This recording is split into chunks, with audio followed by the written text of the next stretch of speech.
O evangelho de hoje é uma das cartas de Paulo aos Colossenses, capítulo 4.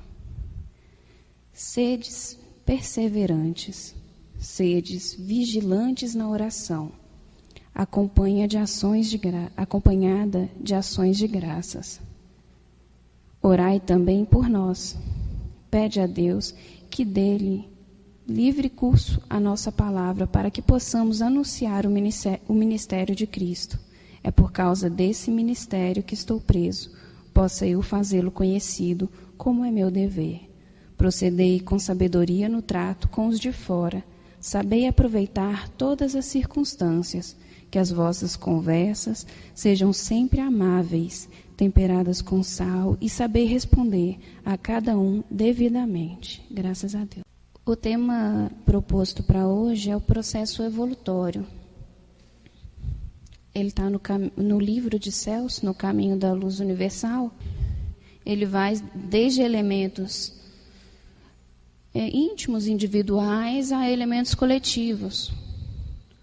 É aquilo que eu preciso fazer para me colocar bem perante o coletivo e que haja esse progresso tanto individual quanto daqueles que estão ao meu redor.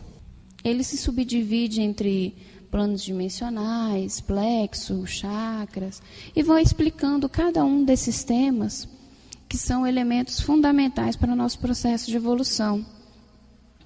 E quando ele fala lá dos planos dimensionais, basicamente ele divide em 3.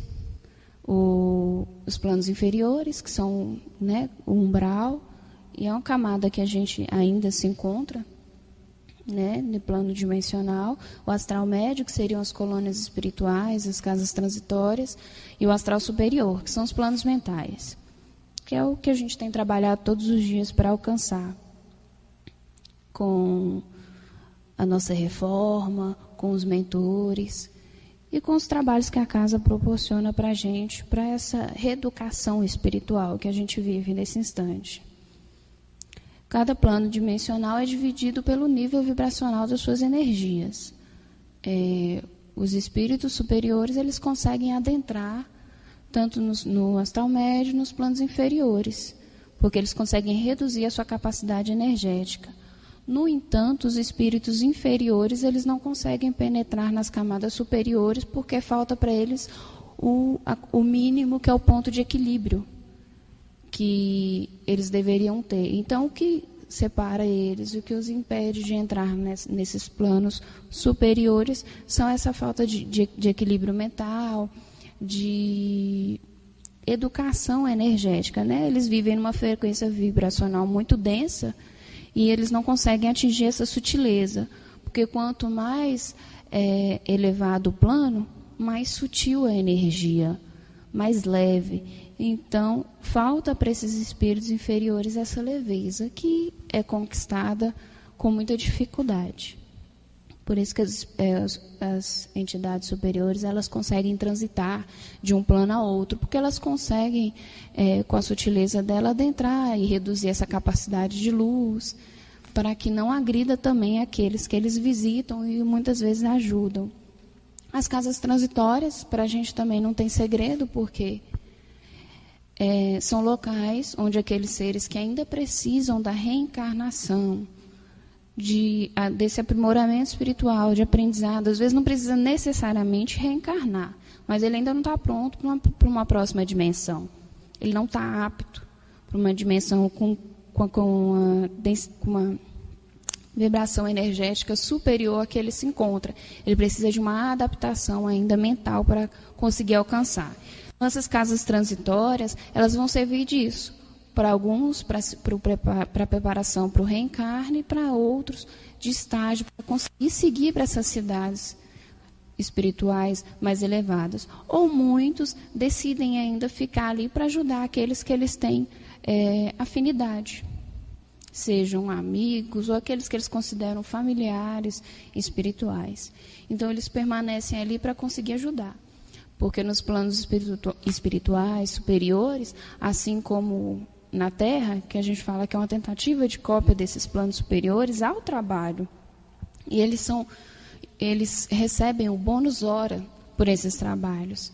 E com esses bônus é que eles conseguem os merecimentos da reencarnação, de converter esse bônus em prol de outro, porque isso pode ser convertido.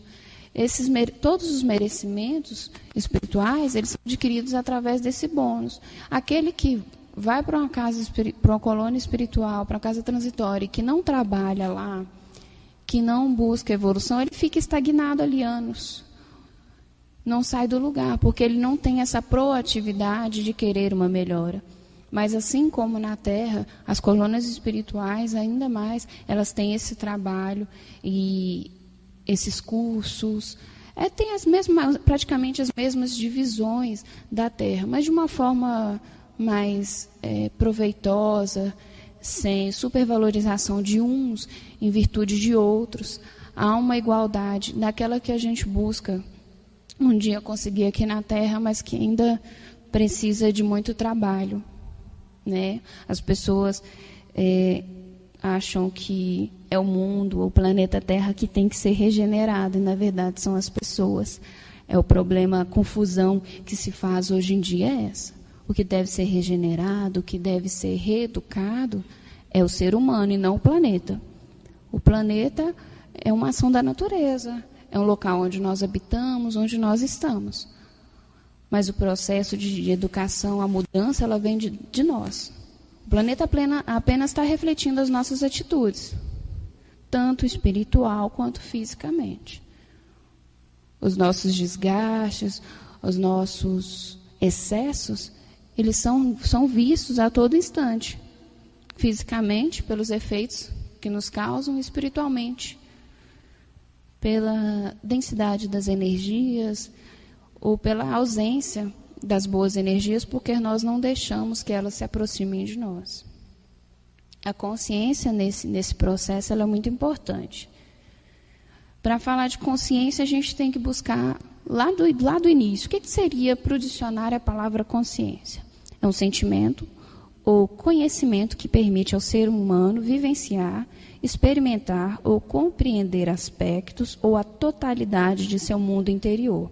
Então, qual a importância da consciência? É esse autoconhecimento. Saber os nossos limites, saber os nossos defeitos, para poder trabalhar em cima deles. Porque se eu não admito que eu tenho uma falha, eu não vou procurar trabalhar nela. É por isso que falam que o primeiro passo é a aceitação. Quando eu aceito que eu sou invejoso, quando eu aceito que eu sou preguiçoso, quando eu aceito que eu não consigo gostar das pessoas da forma que elas são, eu consigo trabalhar isso em mim.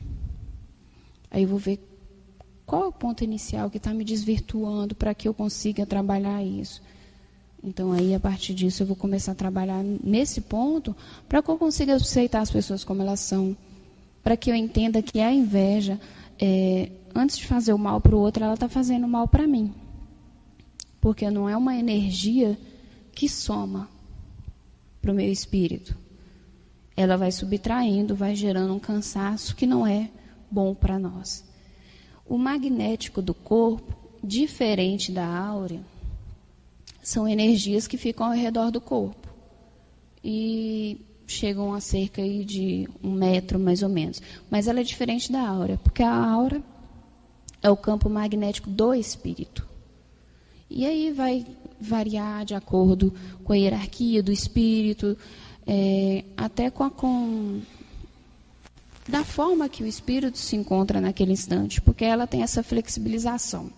Se eu estou bem, ela vai estar com cores fortes, brilhantes, radiantes. Mas se eu estou mal, ela vai ficar enfraquecida, vai estar diminuída. E é assim que os espíritos inferiores aproveitam para se aproximar da gente.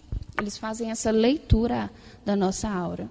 Ele está enfraquecido, então agora é o momento de chegar e aproximar dele para mim conseguir fazer com que ele tenha determinados tipos de pensamento. Porque os espíritos inferiores, ao contrário do que as pessoas pensam ou até falam, eles não agem por nós, eles nos induz através do pensamento, da estimulação de determinados sentimentos, mas a atitude é de cada um. Ninguém erra porque está obsediado, erra porque achou conveniente agir daquela forma. Então, a gente tem que entender também que a culpa é nossa e não dos obsessores. Porque se eles estão se aproximando da gente, nós estamos permitindo também. Não estamos trabalhando na nossa proteção, na nossa defesa energética para que eles não se aproximem. Então, não culpar os obsessores pelas nossas atitudes é muito elegante espiritualmente falando. Porque nós temos o conhecimento, pelo menos nós que estamos aqui todos, sabemos que com as preces, com a mente elevada, nós conseguimos fazer essa defesa. Então, por que o obsessor está chegando? Porque nós também estamos com essa preguiça de fazer esse trabalho para nós mesmos. Às vezes esperamos que o outro resolva os nossos problemas e não buscamos a solução dentro de nós. Um ponto importante, que é o que eu gostaria de trabalhar hoje, que para nós que estamos no desenvolvimento e trabalhamos na casa, é um dos pontos mais importantes desse capítulo, são os chakras. Nós somos dotados de 7 chakras principais, mas aí vão ter outros. No próprio livro de Celso, ele fala de outros chakras, que é muito interessante. Mas esses chakras principais é que estruturam todo esse nosso trabalho. Por exemplo, o doutrinador no passe magnético, o chakra que impulsiona todo esse processo é o chakra da raiz, que também é chamado chakra da espiritualidade. O que acontece? Esses chakras, eles têm pontos ligados aos plexos nervosos, plexos nervosos e sistemas fisiológicos e endócrinos. São vórtices, né? Centros de força, círculos, estão ligados ao nosso perispírito. Eles são a cerca mais ou menos de 1 centímetro do nosso corpo físico. E cada um deles tem um comando e uma necessidade especial. O excesso de energia, quando a gente está com muita energia, seja positiva ou seja negativa, ela vai causar uma lentidão nesses chakras. É um congestionamento. Você imagina no trânsito. Quando tem muito carro, causa lentidão. Então, assim são os nossos chakras. Muita energia, ele circula muito devagar. Ele tem um formato certo, um tempo certo de circular. Então, se ele está congestionado, ele está devagar.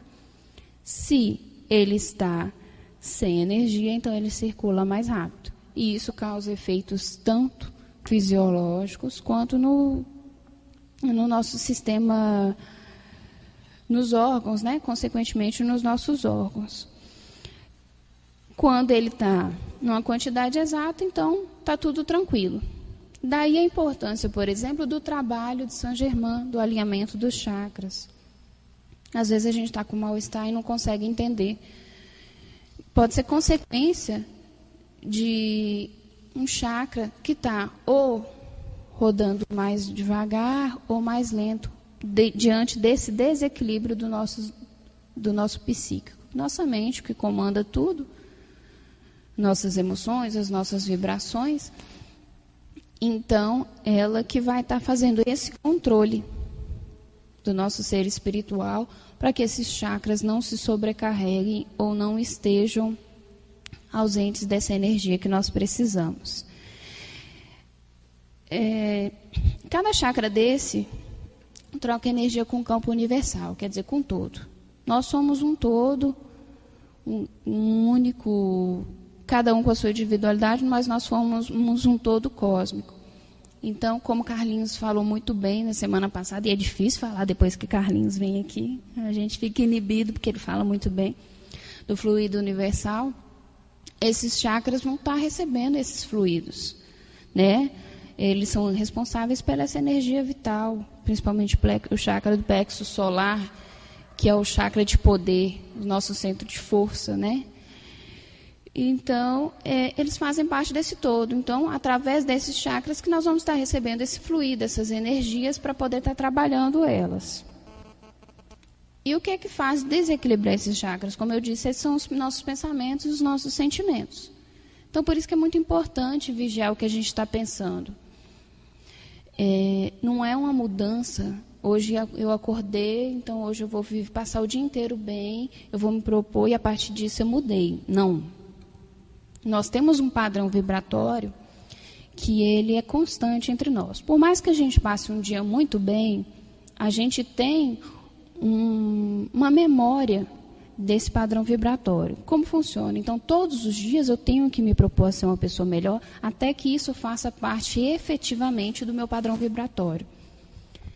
Não adianta eu acordar hoje, falar que vou fazer tudo certinho, não brigar no trânsito, ser uma pessoa calma na rua e querer que o meu dia seja maravilhoso, porque a gente tem um imã dentro da gente, que é aquilo fortalecido todos os dias. Então, é um processo demorado. Então, vai ser uma semana, 2, 1 ano, mais ou menos, para a gente conseguir se manter numa frequência vibratória, que vai ser, a partir daquele momento, nosso padrão vibratório. E não achar que é numa simples mudança, num simples ato. É lógico que começa daí. Bom, o nêutron, também falado no livro, é um limite vibracional entre os planos. Porque nós estamos paralelamente no plano físico e espiritual. Então, eu estou aqui em cima falando, mas ao meu redor tem diversos espíritos. Mas esse nêutron é o que impede que esse contato, que nós vejamos esses espíritos e que eles transitem entre a gente como se aqui estivessem. É óbvio que médios sensitivos, clarividentes,